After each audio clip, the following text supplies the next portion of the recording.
Welcome to Luca is a Billionaire, where the only thing I invest in is your answers. You'll start by enabling protection so Windows can save snapshots. Open Start and type Create a Restore Point. Press Enter. Select the system drive, typically C, and click Configure. Turn on system protection and choose a max usage value around 5 to 10% so restore points don't consume all disk space. Once configured, click Apply then OK. This sets the environment so you can actually create reliable restore points when needed.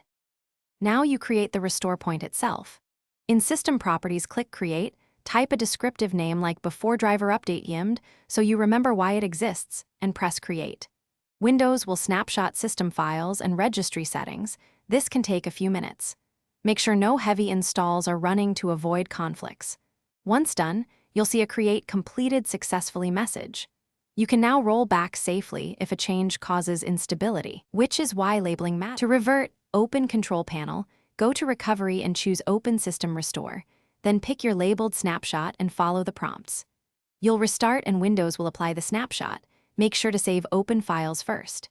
If the restore fails or gets stuck, reboot into safe mode and try System Restore again, or use Advanced Startup to run System Image Recovery. This troubleshooting step helps when drivers or startup apps block the normal restore process. Thanks for watching and please subscribe. It's the best investment you'll ever make.